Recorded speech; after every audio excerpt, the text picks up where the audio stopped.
بسم الله الرحمن الرحیم. اول از همه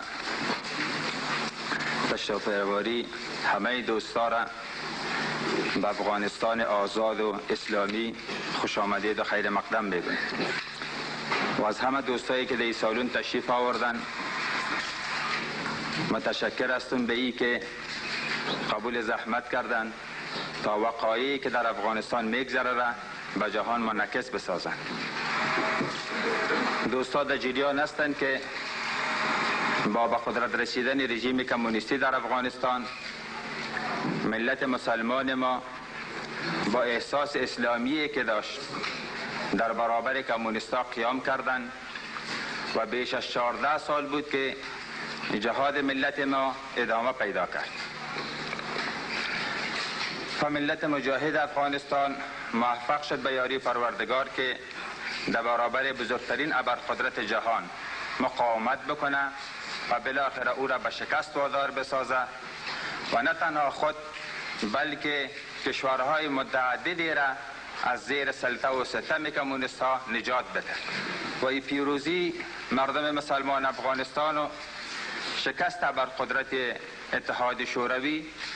چیزی بود که در اول قطعا متصور نبود و مردم فکر میکردن جهانیان که جایی را که روسا اشغال بکنن دوباره آزادیش ممکن نیست. مگر ما از اولین روزی که روسا به کشور ما تجاوز کردند در اولی روزا هم معتقد به این بودیم که روز کشور خود آزاد خواهد ساختیم و در طول سالهایی که روسا در افغانستان بودند یک لحظه از پیروزی ناامید و مایوس نبودیم، بلکه با گذشت هر روز معتقدتر می شدیم که در نهایت کامیابی از آن ماست. با خروج قوای اتحاد شوروی از افغانستان جمعی قسم تصور می کردند که باید مجاهدین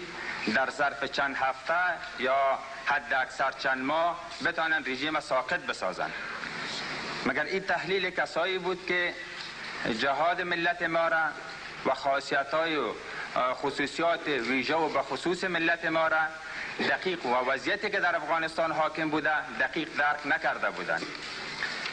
مگر ما در پیش از خروج قوای اتحاد شوروی از افغانستان هم اعلان کرده بودیم که در صورتی که روسا خاک افغانستان ترک بکنن ما حداقل چند سال ضرورت داریم تا رژیم ساقط بسازیم. بعد از اینکه کامیابی به زودی در کشور ما به دست نامد و در جلال آباد مشکلات خلق شد، تعداد زود دوباره مایوس شدند و این قسم فکر کردند که اصلا دیگر مجاهدین قدرت شکست رژیم ندارند. مگر این برداشت کسانی بود که افغانستان و مجاهدین خوب درک نکرده بودند و ما شاهد بودیم که تعداد در خارج بسیار زود مایوس شدند و تصور کردند که دیگر موفقیت مجاهدین از طریق نظامی ناممکن است. در روز زمان ما با اطمینان اعلان کردیم که رژیم از طریق نظامی قابل شکست است و ضرورت به زمان داریم. با وجودی که اکثرا مایوس شده بودند مگر ما مصممانه دنبال استراتژی خود بودیم و به سعی و تلاش خود و به مجاهدت خود ادامه دادیم. بعد از 2 سال و چند ماهی بود که شورای نظار جمعیت اسلامی افغانستان از نقطه نظر نظامی در مرحله رسیده بود که میتونست تعرض استراتژیک خود آغاز بکنه و ما برای این که این پروسه موفقیتش بیش از پیش تضمین شده بتانه به همکاری سایر نیروهایی که در افغانستان بودند، چه نیروهایی که در جنوب بود و چه قوت‌ها و مجاهدای افغانستان به وجود آوردیم تا در عملیاتی که در آینده شروع میشه همه قوت‌های کشور همزمان دست به عملیات بزنند. و در سال گذشته بود که ما به یاری پروردگار و به همکاری سایر جبهاتی که در نقاط مختلف کشور قرار داشتند تعرض خود آغاز کردیم و در اولین قدم بنبست نظامی که از اون نام می بردن در هم شکسته شد. پایگاه عمده دشمن در خوست جنوبی در هم شکسته شد. خوجغار و قسمت بزیادی از بدخشان آزاد شد. از نظر من فتح خوست در جنوب و فتح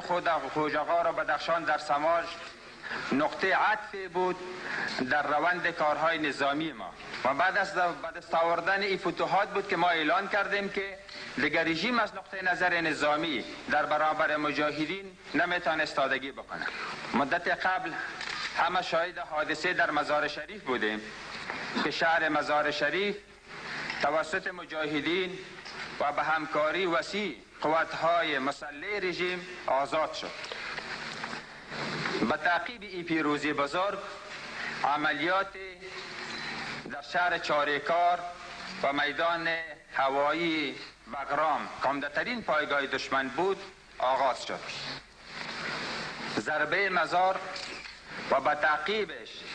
ضربه که در چاریکار و بغرام بالای رژیم وارد شد سرنوشت رژیم کمونیستی را در افغانستان تعیین کرد. بعد از فتح بغرام و چاریکار بود که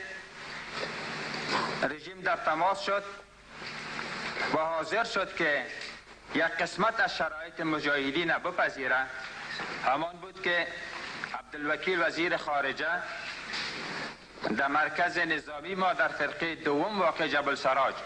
تشریف آوردن و مطالبی را که داشتن در اوجه بیان کردند.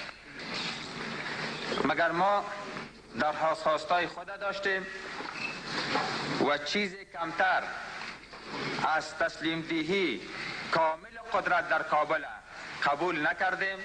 و اعلان کردیم در صورتی که رژیم عام و تام قدرت به مجاهدین بدون قید و شرط تسلیم نکنه در اون صورت ما حاضر به این نیستیم که در دروازه کابل متوقف شویم و اخطار دادیم که در صورتی که تسلیم نکنه ما دست به عمل خواهد زدیم. در دور دوم مذاکره بود که عبدالوکیل پیام آورد از طرف رژیم و تسلیمی عام و تام رژیم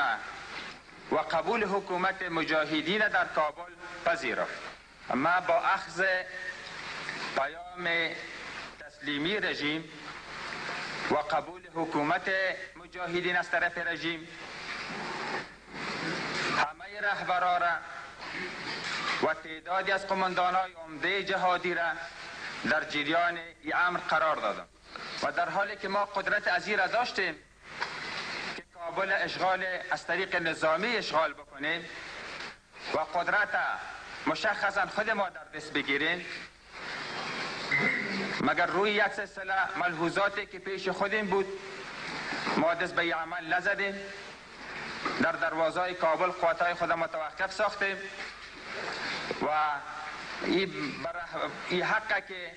به چی ترتیب حکومت ترتیب شوه موضوع را به رهبران محول کردیم تا رهبران خودشان حکومت موقتی را ترتیب بکنن، حکومت موقتی که از طرف عام اقشار همه ملیت های داخل افغانستان نمایندگی کرده بتانه و رضایت اکثر مجاهدین حاصل بکنه. اما باز تکرار میکنم در حالی که ما با کمک پروردگار قدرت اشغال نظامی کابل کاملا داشتیم و رژیم هم حاضر شده بود که قدرت به ما تسلیم بده و تحویل بده، مگر ما همه مسئله را